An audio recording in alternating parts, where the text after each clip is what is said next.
Welcome back, everybody, to the NHCFAE podcast. Today, I have the pleasure of having a conversation with Ruth Hurtado. And today's conversation is one that's going to speak to many of us out there.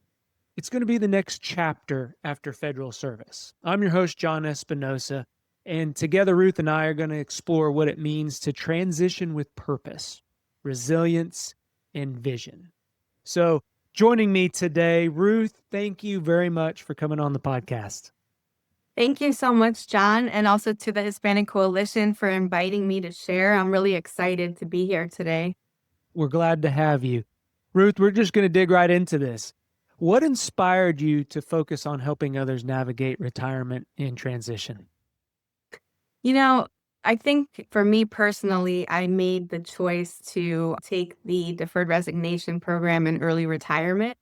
It was a hard choice, but going through my own journey with the transition from retirement into a new chapter, I really wanted to make an impact in other people's lives, support them also as they make that transition. And that could be any transition, right? It could be retirement or just changing to another career path. Yeah, changing career paths, not just retiring or staying within an organization for 20, 30 years. So, as we have the conversation today, I want everybody out there listening to really focus, because when we say retirement, it doesn't have to be the ending, right? It's more of like a reinvention. So, what does that mean to you personally? I have made career transitions even before I took retirement. The first 16 years of my career, I was in public health, working in substance abuse, mental health, primary care, overseeing grants and contracts. I started taking leadership mentoring programs and coaching programs, and I started to get really interested in, man, how do you do that? How do you actually develop these programs? So there was actually an opportunity to get a reassignment to the organizational development division where I was working at the time. And it was the perfect opportunity for me to transition into a job where I didn't really have the educational background or the experience, but it was an opportunity for me to learn and grow. And thankfully, through doing volunteer work for things that organizations that focus on professional development, but also networking, really opened that opportunity up for me. So I'm very familiar with making career transitions and moving in a different direction. That's some of the things that like my coaching clients come to me with as well. Like, how did you do that? They actually find me because through other people, and they're like, talk to Ruth. She was able to transition into a whole nother path. And so that's how that all came about in terms of job transitioning. And now I'm in a different space with retirement. That took me into the FAA, working in organizational and leadership development. The FAA had an opportunity for a promotion leading a leadership program for managers. That journey opened more doors for me and showed that you can make a transition no matter what point you are in your career. Well, one thing I'm sure all listeners are curious about, you must have started federal service when you were like, what, 10? Because you're young, you retire, right? Uh, Yes. but one of the things that I want to move into next, and I'm sure listeners have experienced this, those that have maybe made a transition or are thinking about retirement, is it can bring this emotional high and lows, that can be overwhelming. So let's talk about the mindset of this change. What are some of the emotional shifts people can experience after leaving a career, whether it's retirement or looking to transition to the next thing? Yeah, it could be a roller coaster of emotions, and it was for me. And what I decided to do right after I retired, I was gonna take some time for myself because at the end of the day, I put in like 30 years of work through internships and getting into the federal government. That's a long time. And I wanted to step away and be present in the moment. And I decided to just travel, to pour into myself for the first month and a half. I was definitely going to job fairs, networking, doing webinars, and it kind of burnt me out, honestly. But I had to find a way to balance. Did I make the right decision? Maybe I could have stayed, maybe this and that. And so there were days like that. But what I focused on was no, Ruth, this is an opportunity for you to move into something different and learn something new. Mm. So leading up to September was my other little break, but I was back on job fairs, networking, applying. And now it's taking me through interview processes with different organizations. One thing I can pull from that story is your resiliency. How does being resilient help during this journey? Resilience to me is very special. I went through a difficult work situation in a toxic environment in a difficult personal matter. I learned about resilience, and because it really resonated with me, I decided to create my own course.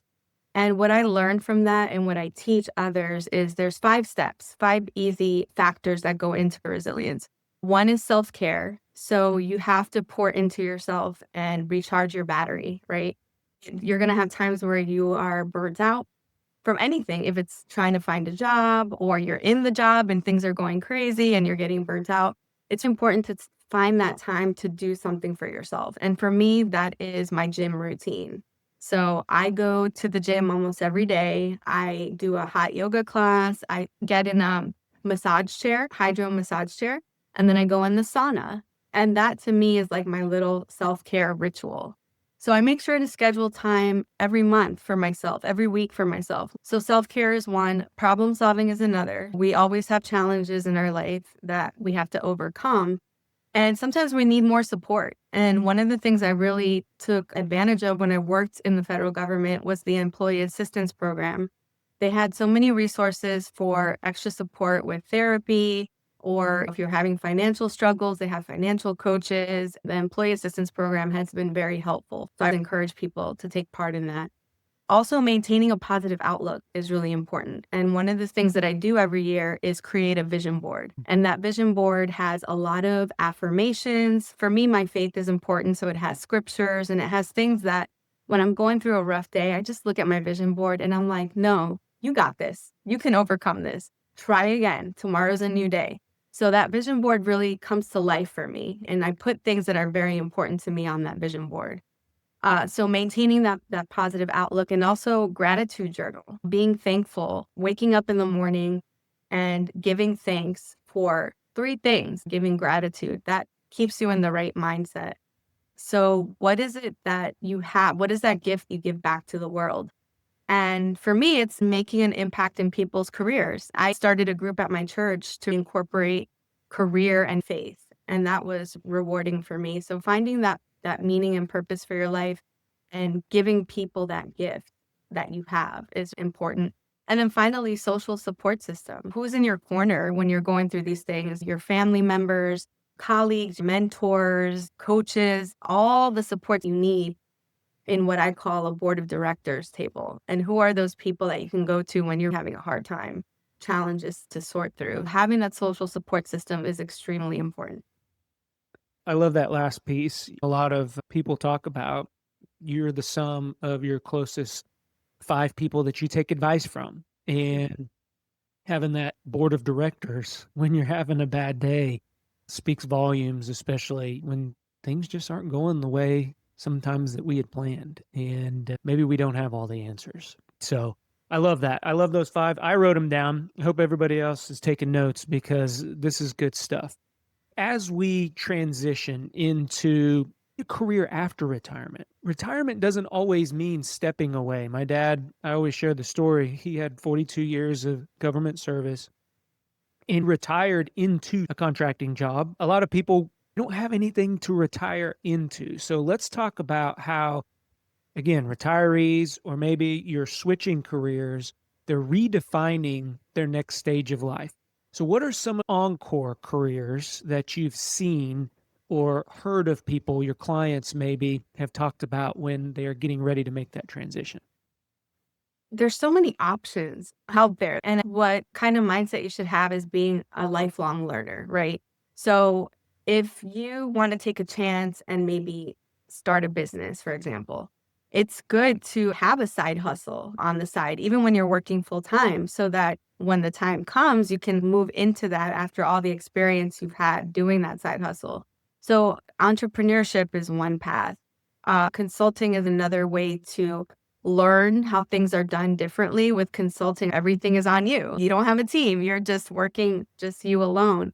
So you have to learn how to do that and navigate that. There's the nonprofit world too. There's just so many options. And it really, I think, is about being intentional in what your gift is and how you can make an impact and help others in whatever way that is.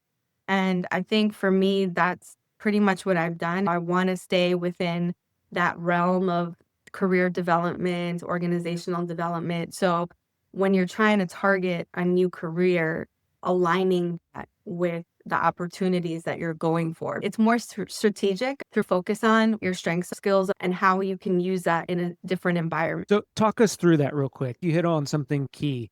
You spend a lot of your career, maybe you got into your career field because you had to, whether that was to pay the bills, whether it was, hey, listen, I got a degree in this career field and I don't want to tell mom and dad I went to law school and didn't become a lawyer type thing. We get confused, I think, when we transition because now we get to do what we want to do. And so just talk to the listeners out there that may have challenges making that transition into entrepreneurship, like you mentioned, or being a consultant. What is that mind frame that you had to make? Walk us through that. When you asked me that, I thought of something I've used in the past, and that is a strategic map for your life and career.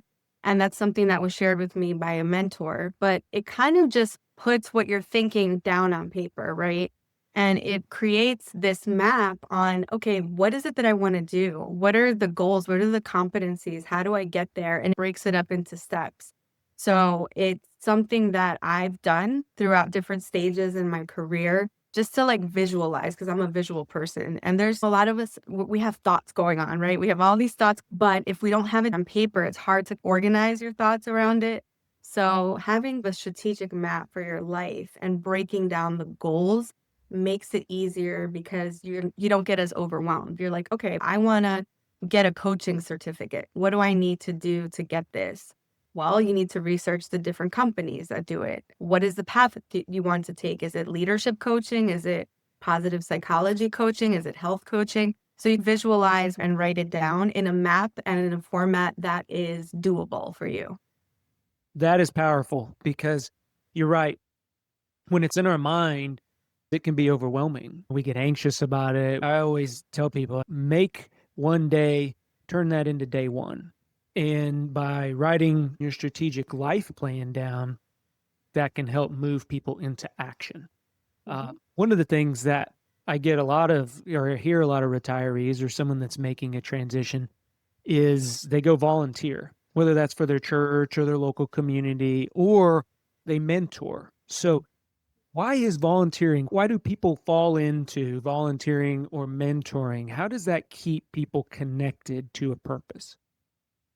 Yeah, it's about what can I do to serve others? Like servant leadership, how can I develop my direct reports if I'm still working or moving into retirement? How can I develop the next generation of leaders? It's about giving back and leaving a legacy.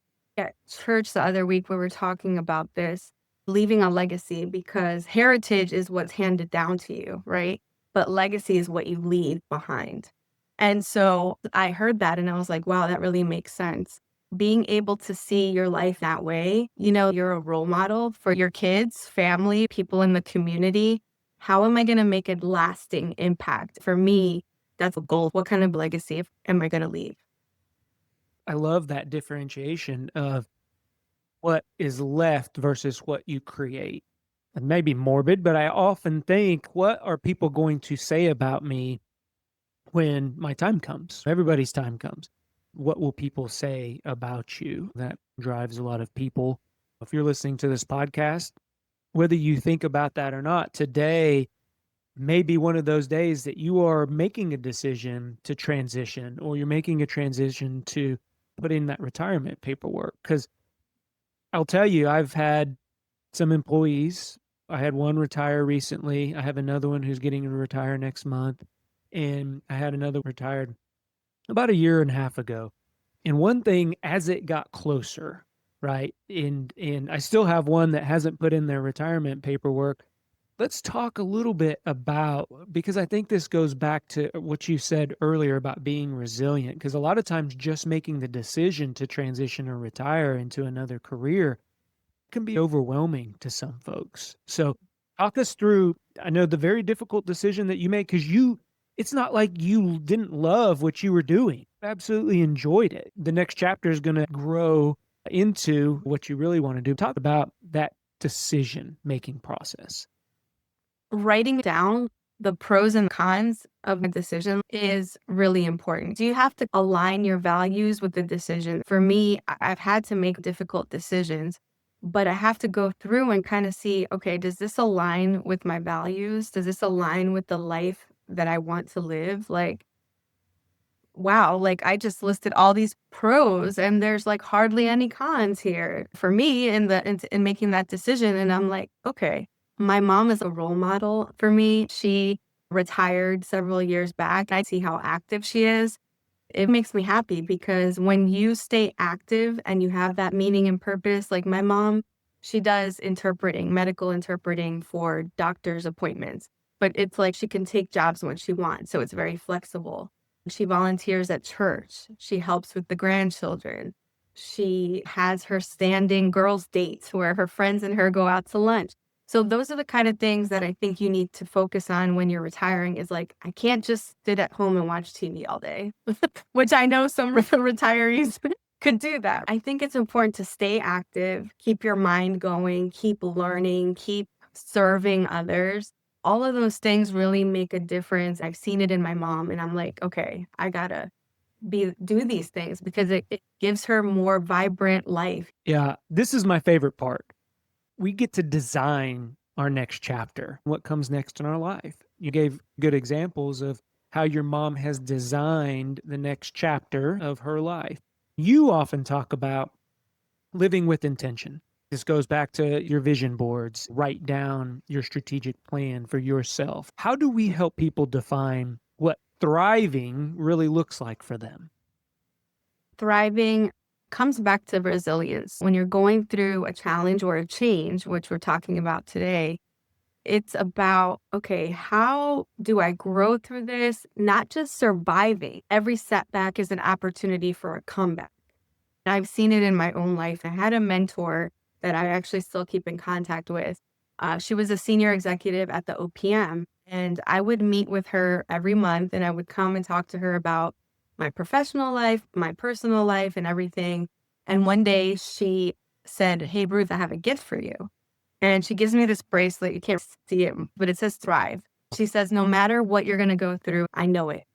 And so she gave me this gift and I wear it every day because it's really a reminder for myself that no matter what challenge I go through, what change I go through, my faith remains intact. I don't have to worry because everything always works out. It's not easy, but it always works out. That reminder keeps me going every day.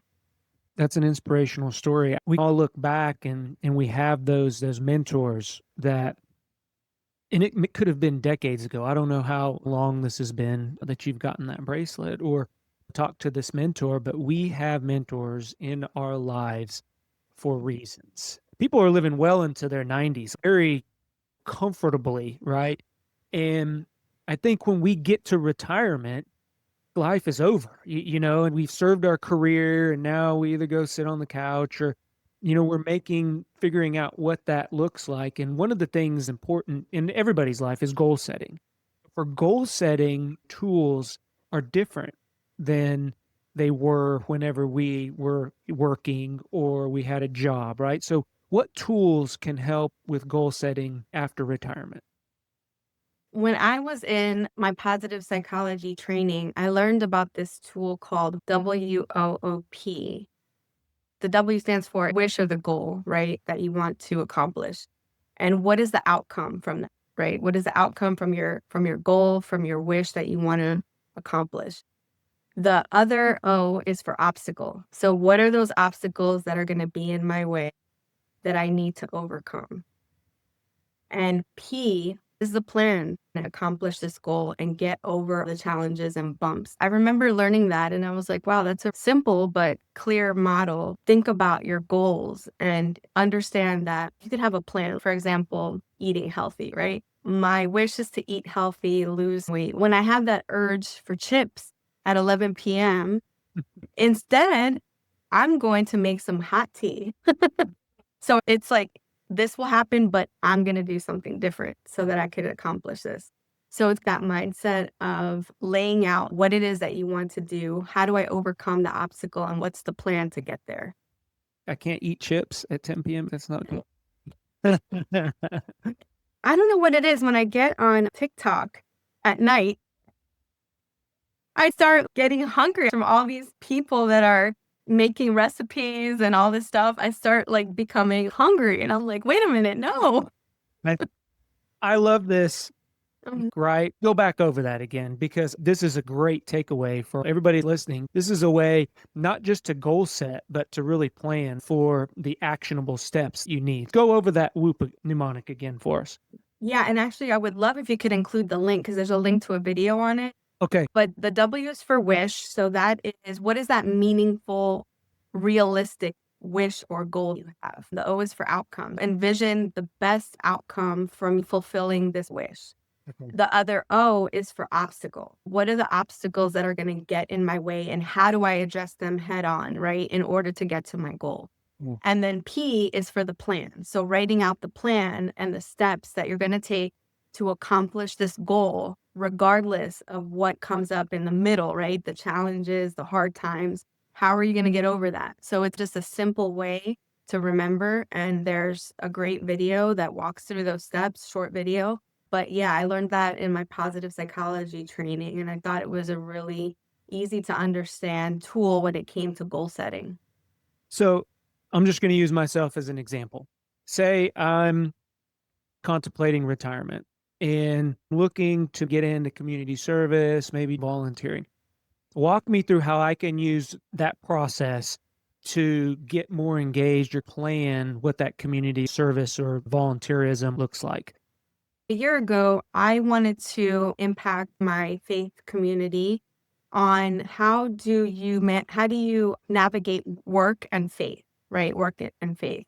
So I actually was like, okay, how am I going to do this? So I actually ended up getting connected to another person who had the same idea and the same goal. So we came together actually on this goal. And what we did was we talked through what we were thinking in terms of helping our community around career development. But we had to speak to the specific people at our church that would be able to walk us through the steps of starting something like this. So that was a wish, right? That was Yes, sorry, yes, that was the wish. The outcome was making a difference in people's lives when it came to their careers and their faith. And then the obstacle would be like, okay, how are we going to do this? It's just two of us. Like, okay, what are the steps that we need to take to develop this group because we've never done it before. So researching and trying to figure out. So one of the things is we found another church that had a very active career group at their church. And so we visited their church and we learned how did they do this at this church and how can we have ideas to implement with our group. We did that, had a plan, wrote it out, worked with the partners at the church, created this group and people came, learned, and we created community. It was really impactful and rewarding, but it was challenging because the obstacle was, okay, we've never done this. How do we do this? We have to talk to different people, plan the steps, organize everything. It's like having a project plan at work, but that's kind of how we did that using the WOOP model. That's a great example. I think it works again back to having all these ideas to get something going. In your case, it was community kind of outreach program and putting it down on paper and walking through each one of those in a very systematic way that I'm sure you accomplished your plan. Now you can look back and use that an example for others. I think the person that I worked with and myself, I think what really fueled us was this passion, the passion that we had to help someone in their career because both of us early stages in our career didn't have a network like that. We didn't have a group like that. And we learned from not having something like that to, wow, like we started as an intern, look how our careers grew, look at all this. And how do we package that and share it with other people, right? Who are interested in being proactive in their own career. But I think it was that passion that we both had that really helped us make it a reality. Congratulations. What's one piece of advice you'd give someone just beginning this journey? This is something else I heard at church, but it's just so, it's in my heart, really, because I hear such great things in the messaging. But this particular pastor was talking about all of us are ordinary people, right? We're ordinary people, but if we do a little extra, we become extraordinary. Taking steps to do a little bit more than the average propels us into being extraordinary with an extraordinary mission and legacy. I share that with other people that I've talked to because it's so true, right? Sometimes we get comfortable and we don't take steps to do the extra things, right? But those extra things add up and make a significant impact. I love that. Ruth, this has been such an inspiring conversation. Before we wrap up, what final thought would you like to leave our listeners with? And where can people find you on social media if they want to learn more about what you do? Yeah, if something scares you, take a chance and do it, right? This is something that I taught one of my mentees. She was in the DOT mentoring program and I was mentoring her. She was an amazing person, did a lot of great work, but she had fear that held her back. And I pushed her a little bit, apply for that leadership program. This scares you, lead that work group. Do it even though you're scared. And she has told me so many times, Ruth, that year I grew so much just because you were supporting me and giving me that push to do something that I was afraid of. And look at where I am now. She's actually doing the AMP program, the Aspiring Managers program. She thanks me and she's so excited every time she talks about our mentoring relationship because it made such a difference. So I would say if something scares you, take that little risk and see how you grow. I want to thank you for your service to the government. I'm excited to see what's next for you. If you enjoyed this conversation and want to connect with professionals, consider joining the National Hispanic Coalition. Membership gives access to people like Ruth, mentorship, all of the resources, and most of all, it ties us into our communities. We talked a lot about community engagement, volunteer opportunities, and we really love to celebrate every single stage of your career. So if you need more information, visit www.nhcfae.org to learn more because the NHCFAE, we're empowering voices, we're inspiring careers, and we are here to build the future of aviation professionals. Ruth, thank you for your time today. I enjoyed the conversation. My website, if you want to learn Yes. more, it's Livin without a G.com. Perfect. And we'll put all of those links down in the show notes so you can click on ways to find out more information on Ruth and then also ways to join the NHCFAE. Thank you, everybody, for listening. We'll talk to you on the next episode. Bye-bye. Thank you.